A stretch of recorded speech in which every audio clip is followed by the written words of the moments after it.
जानकारी इस समय मिल रही है। पाकिस्तानी नागरिक का बड़ा स्टेटमेंट, पाकिस्तान से स्टेटमेंट है। पाक आर्मी सो रही थी, पाक नागरिक ने कहा। अब जरा देखिए, मसूद अजहर के मदरसे पर अटैक हुआ है, ये जानकारी भारत 24 ने दी। क्या कहा है, जरा सुनाते।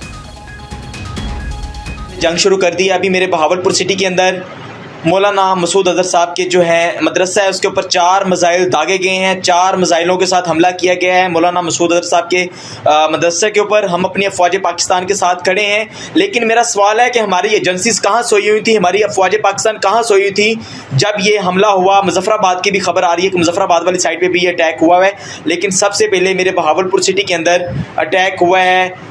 ब्लास्टिक मिसाइल के साथ उन्होंने हमला किया है मौलाना मसूद अजहर साहब के मदरसे के ऊपर। 4 मिसाइल मारे गए हैं। अभी ये कहना कबल वक्त है कि गोया कितनी सच्चाई है इस खबर के अंदर, किस साइड से ये मिसाइल आए हैं, ये अभी कंफर्म होना बाकी है। लेकिन ये कंफर्म न्यूज़ है कि उनके मदरसे के ऊपर 4 मिसाइल मारे गए। और एक बड़ी खबर आ रही है, जैश का हेडक्वार्टर उड़ा दिया गया है। ये बड़ी ब्रेकिंग, इस वक्त लश्कर के मुख्यालय को तबाह कर दिया गया। हम बार बार क्यों कह रहे हैं, बिल्कुल पिन पॉइंटेड टारगेटेड हमला इस बार बालाकोट से बड़ा हुआ है। बालाकोट पर जो एयर स्ट्राइक हुई थी, उस वक्त भी हमने देखा था कि हमने जैश के कई लॉन्चिंग पैड को खत्म किया था। इस बार तगड़ी चोट सीधे मुख्यालय पर, सीधे हेडक्वार्टर पर।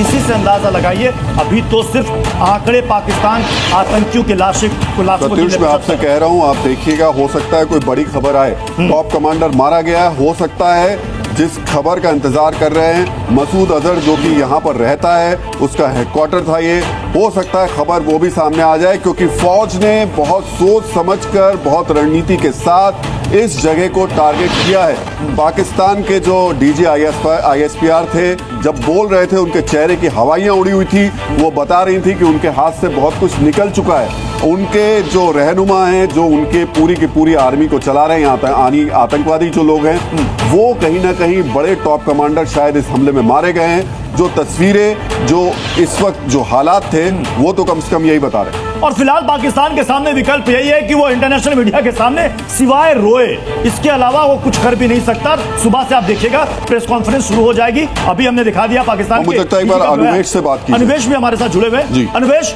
ये बताइए कि इस वक्त हिंदुस्तान के अंदर, चूंकि प्रधानमंत्री नरेंद्र मोदी लगातार इसे मॉनिटर कर रहे हैं, NSA उनके साथ मौजूद है, उनकी जितने भी टॉप कैबिनेट के मिनिस्टर्स हैं वो इनके साथ मौजूद हैं, क्या चल रहा है यहाँ?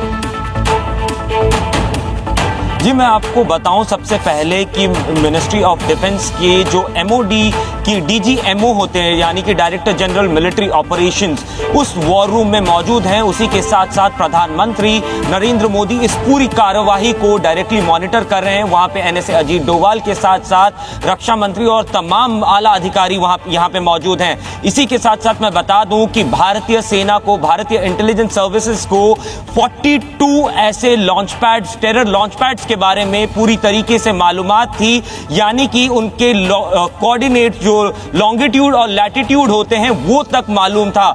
इन 42 लॉन्च पैड्स में से इन 9 लॉन्च पैड्स को चुना गया जिसमें हाई वैल्यू टारगेट्स का होने का अंदेशा था या इंफॉर्मेशन थी। इसी वजह से इन 9 के 9 टेररिस्ट लॉन्च पैड को एक साथ कोऑर्डिनेटेड मिसाइल एयर स्ट्राइक के साथ इनको निस्तो नाबूद किए गए हैं। इसी में मैं आपको यह भी बताऊं कि यहां पे JEM और LET के दोनों के हेडक्वार्टर जो पाकिस्तान के पंजाब रीजन में मौजूद हैं, इन दोनों को ध्वस्त कर दिया गया है।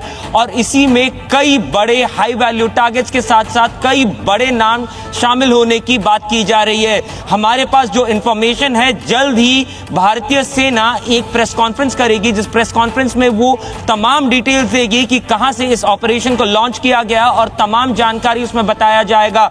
लेकिन अभी मिल रही जानकारी के मुताबिक भारतीय सेना की आकाश एयर डिफेंस मिसाइल सिस्टम ने पाकिस्तान के एक JF-17 फाइटर जेट जो चाइना से पाकिस्तान ने लिया था, उसको मार गिराया था। मैं आकाश एयर मिसाइल सिस्टम के बारे में अगर आपको बताऊं तो ये इतनी ताकतवर है कि इसका एरर मार्जिन 3% से भी कम है और इसकी मारक क्षमता काफी असरदार मानी जाती है। ये Pakistani fighter jet JF-17 Bharat की सीमा के अंदर घुसने की कोशिश कर रहा था, जिस वक्त Akash surface to air missile system ने इसको अपना निशाना बनाया और इसको मार गिराया।